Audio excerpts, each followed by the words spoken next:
Wages in Brexit UK have surged higher following the reopening of the economy amid fears over the impact of inflation.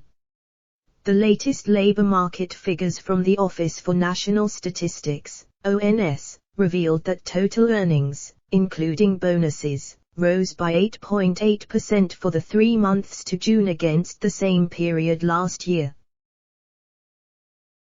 Meanwhile, earnings excluding bonuses were up 7.4% for the period, in line with analyst predictions. The minimum wage in the UK was also increased by 6.2% for employees over 25. The hourly minimum wage increased to £8.72. It was the largest increase in value since the creation in 2016 of the minimum wage in its current form, and it affected 2.8 million Britons. The increase exceeds the hourly rate of the French minimum wage, which stands at £8.68, €10.15. In France, Finance Minister Bruno Le Maire is urging company bosses to make an effort to increase wages for their employees. Speaking to France Info on Monday, Mr. Le Maire said he expects better remuneration for those with the lowest incomes. He also called on companies to hire young people and apprentices on a massive scale. The stark comparison between the two countries sparked calls for France to leave the EU. Generation Frexit leader, Charles-Henri Gallois, blasted, "Brexit UK, sovereign again." The minimum wage increased by 6.2% on April 1, 2020 by government decision. The increase of wages is 8.8%. Macron's France in the EU. We implore wage increases that never happen. Frexit.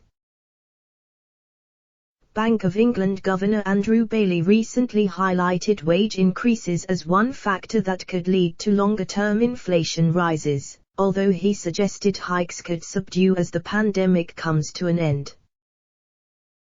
At his annual Mansion House speech to the city last month, he warned a slowing of wage growth could only happen if more people returned to the workforce. The governor said, "We could see wage pressures arising if the number of people in work or seeking work does not return to pre-COVID levels, and inactivity remains at a higher level.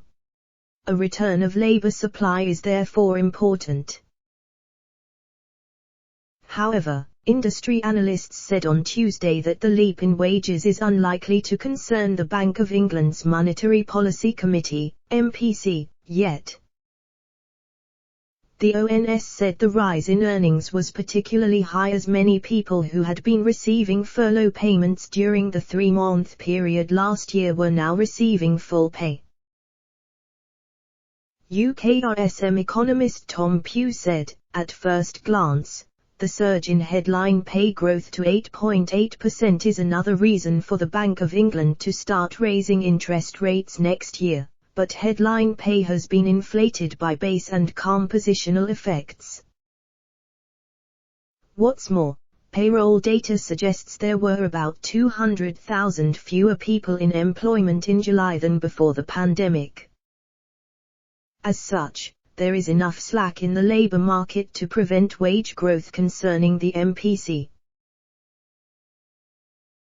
Consumer Price Index, CPI, inflation increased to 2.6% in its latest reading last month, and analysts will be keen to find out if it has risen further in an update on Wednesday.